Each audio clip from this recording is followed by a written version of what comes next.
지금 이 시간에도 전 세계 수많은 곳에서 하나님께 예배가 드려지고 있습니다. 예배하는 것은 교회의 목적이자 주님이 참으로 기뻐하시는 일입니다. 예수님께서 요한복음 4장 23절에 이렇게 말씀하십니다. 아버지께 참되게 예배하는 자들은 영과 진리로 예배할 때가 오나니 곧 이때라. 아버지께서는 자기에게 이렇게 예배하는 자들을 찾으시느니라. 하나님 아버지께서는 이처럼 예배하는 자들을 항상 찾고 계십니다. 그리고 아버지를 사랑하고 아버지께 자신을 드리는 자들을 기억하시고 사랑하십니다. 욥기 1장을 보시면 욥은 하나님께 예배하고 제사하며 주님을 찾는 자였습니다. 사탄이 하나님께 나옵니다. 하나님께서 사탄에게 이렇게 말씀하십니다. 욥기 1장 8절 말씀을 제가 읽어드리겠습니다. 여호와께서 사탄에게 이르시되 내가 내 종 욥을 주의하여 보았느냐. 그와 같이 온전하고 정직하여 하나님을 경외하며 악에서 떠난 자는 세상에 없느니라. 하나님께서 이렇게 말씀하시죠. 너 내 종 욥을 보았니? 그는 정말로 정직하고 순결하고 악에서 떠난 자다. 여기서 우리가 확인하게 되는 것은 하나님께서 하늘에서 무엇을 하십니까? 욥을 기억하시고 자랑하시고 사랑하고 계신다는 것입니다. 하나님께서는 언제나 하나님을 찾는 자를 기억하시고 그가 하나님의 자랑인 것이지요. 오늘 우리가 살펴볼 마리아의 사건도 이와 같습니다. 본문은 마리아가 예수님의 몸에 향유를 붓는 사건입니다. 이 사건은 사복음서 모두에 기록되어 있는 아주 중요한 말씀입니다. 예수님께서는 이것을 기억하시고 이 여인을 자랑스럽게 여기셨기 때문입니다. 마가복음 14장 9절은 이렇게 이야기합니다.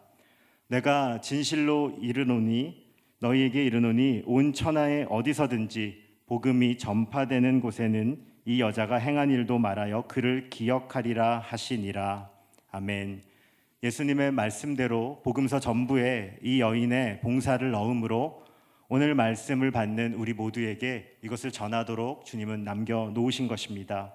특별히 여기 복음이 전파되는 곳에서 여자의 행한 일을 기억하라라고 말씀하신 것은 복음이 전파되고 생명이 나아지는 곳에서 그것이 일어나는 일이 마리아의 일과 같다는 것을 알려주신 것입니다. 마리아의 봉사, 마리아의 섬김은 어떤 것이었기에 주님은 그녀를 그렇게 귀하게 여기셨을까? 오늘 우리는 이것을 살펴보려고 합니다. 먼저 본문 1절 말씀을 우리 한번 함께 읽어보도록 하겠습니다. 함께 화면을 띄워주시고요. 본문 1절 말씀, 우리 요한복음 12장 1절 말씀을 함께 읽어보도록 하겠습니다. 함께 읽겠습니다.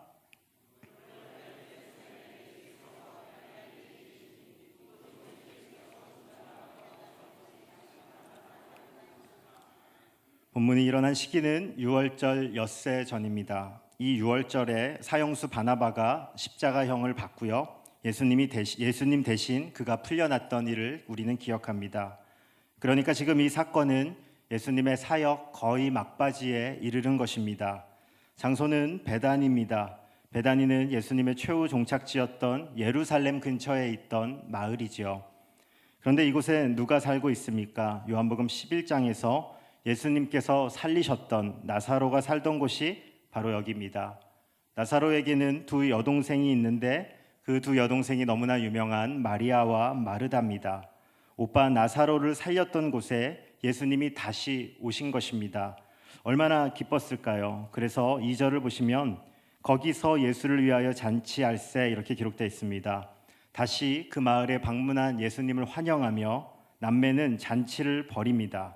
이것이 오늘 본문의 전반적인 배경입니다. 2절 말씀을 제가 한번 읽어드리도록 하겠습니다.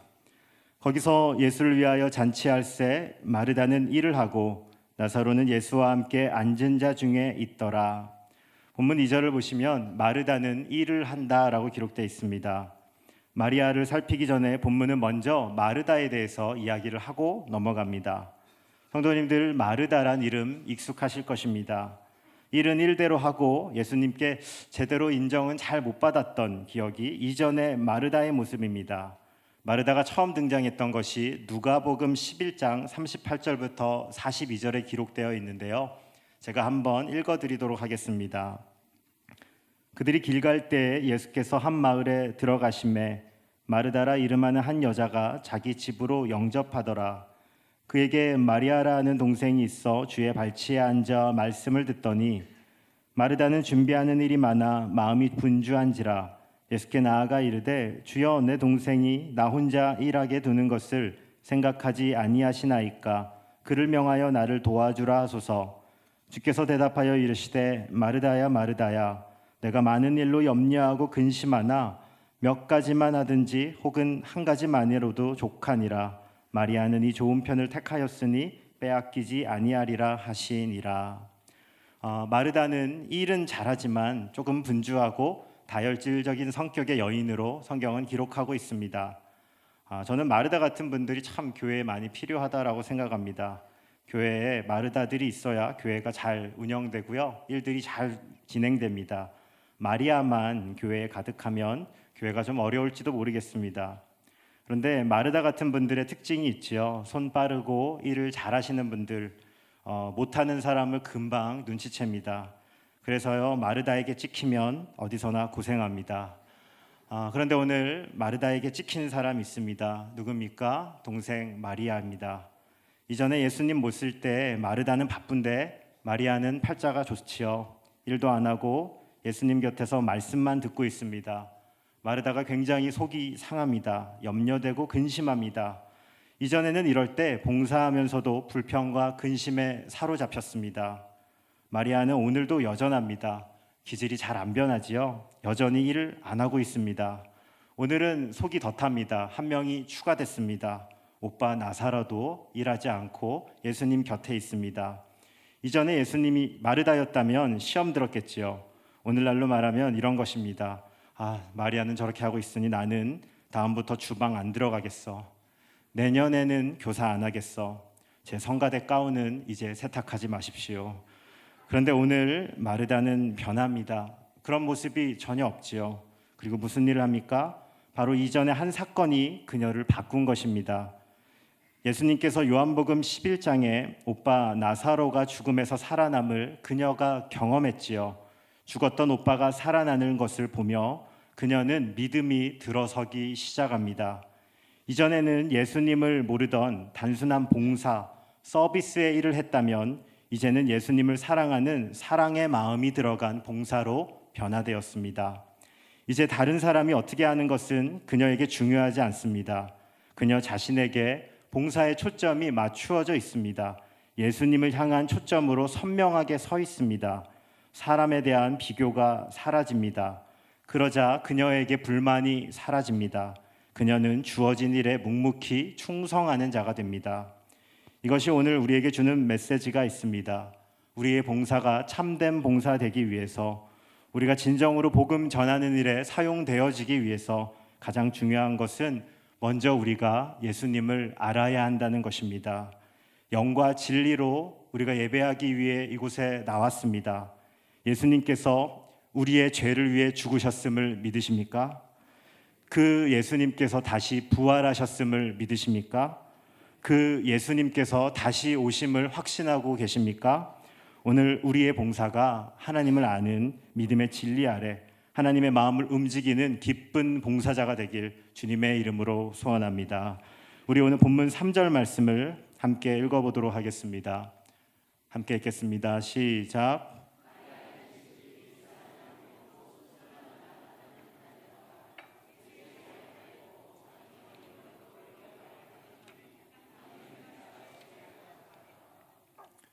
이제 드디어 마르다에서 초점이 마리아로 옮겨집니다. 마리아는 나드 한 근을 가져다가 발에 붓고 자신의 머리털로 닦는 것을 볼 수 있습니다. 나드는 오늘날로 말하면 향수입니다. 당시에 인도에서 수입했던 아주 값비싼 물건입니다. 본문에서 한 근을 부었다라고 말하는데 한 근이면 한 340ml, 우유 한 팩 정도 되는 양입니다. 이것이 상당한 분량인데요. 당시에 회사원의 1년치 연봉 3천에서 4천만 원 정도 하는 금액을 이 양으로 비교할 수 있습니다. 나드는 향수였기 때문에 보관하는 것이 어렵습니다. 향이 빠져나가지 않도록 유리로 된 옥합에 보관해야 했습니다. 당시에 예수님 당시에 향을 보관할 수 있는 유일한 방법이 옥합에 담는 것이지요.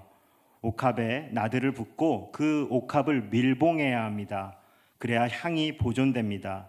당시에 이 나들을 사용할 수 있는 유일한 방법 딱 한 가지는 옥합을 깨트리는 것입니다. 유리로 된 옥합을 깨트린다는 것은 다시 사용할 수 없다는 것을 의미합니다. 따라서 나드가 든 옥합은 대부분 갑오로 여겨지고 실제로는 거의 사용하지 않고 집안에 보물로 둡니다. 그런데 오늘 나드를 깨서 그 나드를 예수님께 붓습니다. 값비싼 나드를 예수님께 드린 것입니다. 오늘 옥합이 깨어진다라는 것은 우리가 복음을 전하는 삶을 살 때, 우리가 하나님을 진정으로 섬기는 삶을 살 때 우리에게 경험되어지는 일이 있다는 것입니다. 그것은 우리의 삶의 깨어짐이 먼저 요구된다는 것이지요.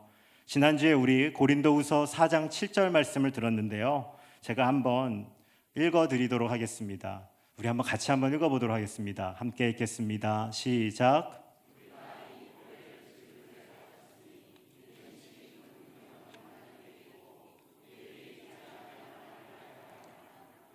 아멘. 예수님을 믿을 때 우리에게 보배이신 주님이 우리의 심령에 들어오십니다. 그런데 언제 주님이 우리 안에 일하십니까?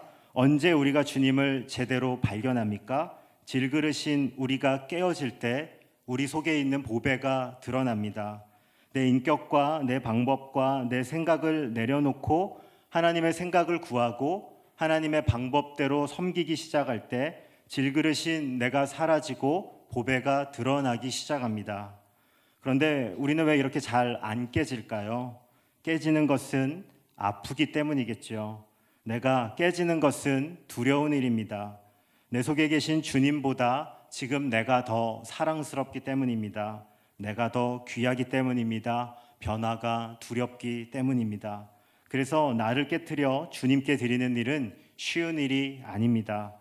하지만 주님이 정말 귀한 분이라면, 예수님께서 나를 위해 생명을 주셨다고 우리가 진실이 믿는다면 내가 가진 것 중 그 어떤 것도 주님과 맞바꿀 만한 것은 없을 것입니다. 제가 사역했던 교회들을 보면 몇 교회에서 사역을 해왔는데요. 하루아침에 세워진 교회는 없었습니다. 천막에서 또 작은 방에서 또 상가 지하에서 그렇게 교회들이 시작됩니다. 하지만 역사 속에 누구의 눈물과 헌신이 그 가운데 들어가는 것이지요. 깨어짐을 통해 주님께서는 그분의 교회를 세우시고 복음의 역사를 쓰는 것을 저는 보았습니다. 주 안에 사랑하는 성도 여러분, 주님보다 귀한 것 성도님들 혹시 가지고 계십니까? 깨짐이 두렵지만 우리가 깨져야 주님이 일하십니다.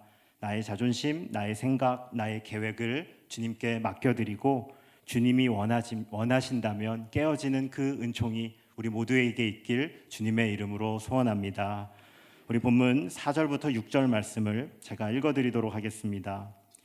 제자 중 하나로서 예수를 잡아줄 가룟 유다가 말하되 이 향유를 어찌하여 300데나리온에 팔아 가난한 자들에게 주지 아니하였느냐 하니 이렇게 말하면 가난한 자들을 생각함이 아니요 그는 도둑이라 돈깨를 맞고 거기 넣는 것을 훔쳐 가밀어라. 아멘. 우리가 복음을 전하고 하나님의 일을 할 때 기억할 것이 있습니다. 안으로는 내가 깨어지는 두려움이 있다면 밖으로는 나를 향한 비난이 있을 수 있다는 것입니다. 세상은 복음을 이해하지 못하고 사단은 이것을 미워합니다. 그래서 우리가 복음의 자리에 설 때 우리를 비난하고 우리를 정죄하는 손길이 있습니다. 세상과 사단은 거짓으로 우리를 속이려고 드는 것입니다. 오늘 마리아는 나들을 부은 예수님을 발을 자신의 머리털로 닦습니다. 주님을 향한 사랑입니다. 이 마리아의 섬김을 보는 가룟 유다는 어떻게 반응합니까? 즉시 그는 마리아의 행동을 비난합니다. 이것을 시장에 나가서 팔았다면 3천만 원, 4천만 원의 구제를 했을 텐데 그 기회를 놓쳤다는 것입니다. 성도 여러분, 유다는 영적인 소경입니다. 그는 정말로 가난한 자를 생각해서 그런 말을 한 것이 아니라 도둑이었다라고 성경은 우리에게 알려줍니다. 그렇게 우리가 흔들리지 않고 복음을 전하고 주님을 섬기는 일을 할 때 놓치지 말아야 할 것이 있는데 그것은 우선순위입니다. 사람이 먼저가 아니라 하나님을 먼저 놓는 것입니다. 교회의 일이, 우리의 삶이 하나님의 우선순위가 내려가고 사람이 올라가는 것을 무엇이라고 말합니까? 그것을 세속화라고 말하는 것이죠. 하나님이 아니라 사람에게 주도권이 넘어갈 때 교회는 세속화되고 복음은 힘을 잃습니다.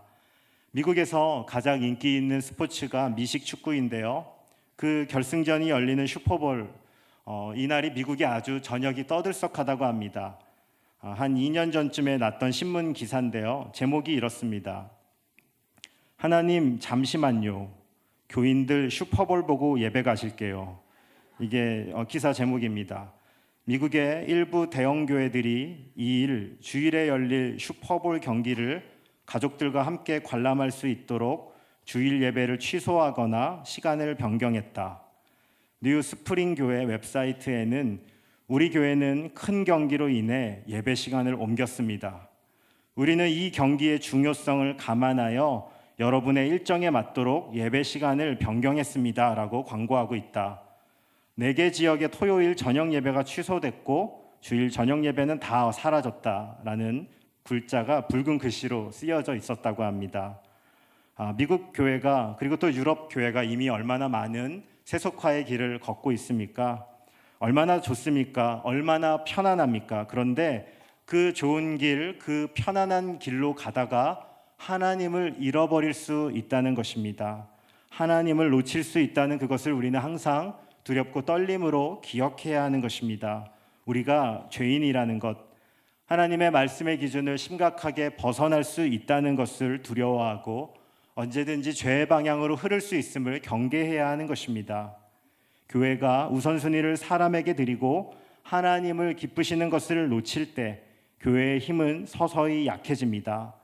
때로는 세상이 수군되더라도 우리의 섬김을, 우리의 복음을 이해하지 못하더라도 언제나 하나님을 가장 기쁘시게 하는 선택을 드리는 저와 여러분 되시길 주님의 이름으로 소원합니다.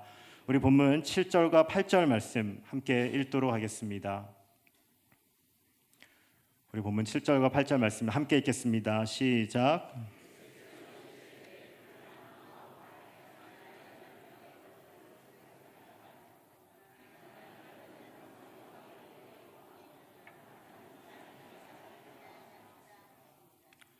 우리가 복음을 전하고요. 하나님의 일을 할 때 때와 시기를 놓고 고민할 때가 있습니다. 이러한 문제 앞에 우리는 경제적인 원리로 그 때와 시기를 정할 때가 많지요. 고3 학생을 만나면요. 이런 말 많이 합니다. 1년만 있다가 하겠습니다. 라는 말 많이 하죠. 대학에 가면 더 높은 위치에서 섬기겠다고 말합니다. 또 군대 입대 앞둔 청년들은 뭐라고 얘기합니까? 군대 갔다 오면 잘해보겠다라고 얘기합니다.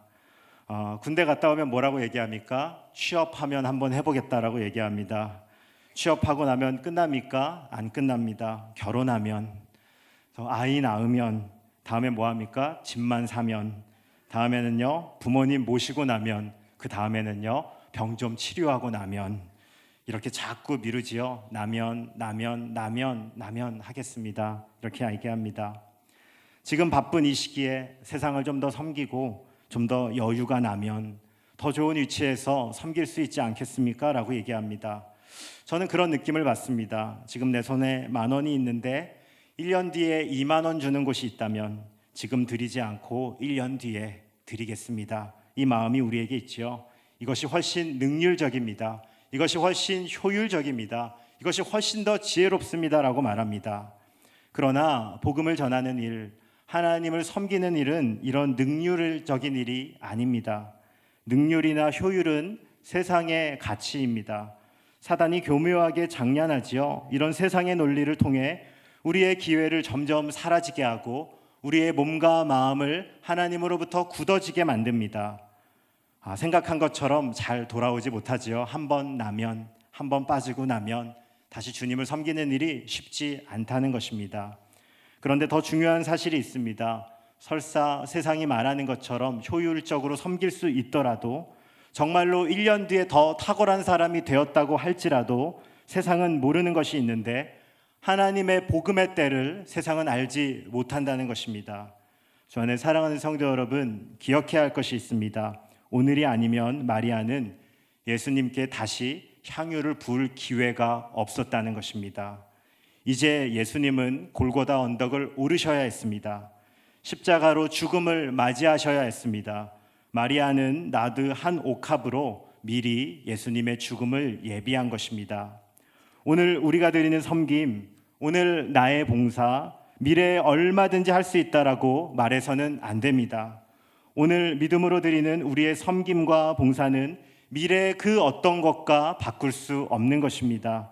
왜냐하면 오늘 복음을 듣지 못한다면, 오늘 나의 사랑과 섬김을 받지 못한다면 다시는 기회를 얻을 수 없는 영혼이, 다시는 기회를 받지 못하는 영혼이 있을 수 있기 때문입니다.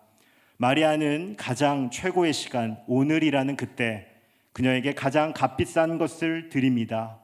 세상이 말하는 능률과는 거리가 멉니다. 그러나 예수님은 아십니다. 그녀는 예수님의 죽음을 예비했습니다. 그래서 주님은 이 여자의 일을 기억하고 복음이 전해지는 곳마다 이 일을 알리라라고 말씀하신 것입니다. 지금 하나님께서 주신 시간을 하나님의 때임을 알고 신실하게 하나님을 섬기는 복음의 일을 감당하는 우리 모두가 되길 주님의 이름으로 소원합니다. 오늘 본문을 보며 마리아의 나드 한 근을 드림으로 저는 이 본문 가운데 세 가지 질문을 던진 것입니다. 하나는 복음을 전하는 삶은 어떤 것인가? 먼저는 내 안에 옥합이 깨져야 했습니다. 질그릇이 깨져야 주님이 드러나는 것이죠. 두 번째, 복음을 전할 때 무슨 일이 있었는가? 세상에 방해가 있고요, 비난이 있었습니다. 그러나 흔들리지 않고 우선순위를 주님께 두었지요. 마지막으로 복음은 어느 때 드려지는 것입니까? 세상은 능률을, 효율을 말하지만 복음은 그렇지 않았습니다. 하나님의 때와 시간이, 우리는 알지 못하는 하나님의 시기가 분명히 있었습니다. 주님을 장례하고 예비함은 그날이 아니면 할 수 없는 것이었습니다. 이 참된 섬김의 결과는 무엇입니까? 우리 본문 3절 말씀을 마지막으로 한번 함께 읽어보도록 하겠습니다. 함께 읽겠습니다. 시작.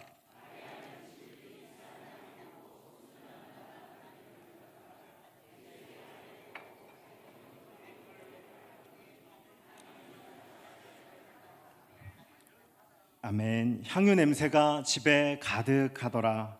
이 도에 지나친 섬김이 있는 곳에, 복음이 전해지는 수고로운 그곳에, 깨어짐이 있는 그곳에 아름다운 향기가 그 모임을 채워주고 있습니다. 한 성도에 지나쳐 보이는, 세상이 이해할 수 없는 그 섬김이 한 가정과 한 교회와 한 세상을 아름답게 바꿔가는 것입니다. 세상은 계속 비난합니다. 마가복음 14장 4절은요, 이 마리아의 행동을 보며 이렇게 얘기합니다. 제가 읽어드리겠습니다. 어떤 사람들이 화를 내어 서로 말하되 어찌하여 이 향유를 허비하는가? 우리가 참된 그리스도인의 삶을 살 때 많은 사람들이 우리에게 이렇게 말합니다. 야, 너 왜 그렇게 허비하는 삶을 사니? 이렇게 쉽게 얘기하면 이런 것이죠. 야, 너 왜 이렇게 인생을 낭비해? 예수님이 밥 먹여주니? 라고 우리 가운데 말할 것입니다.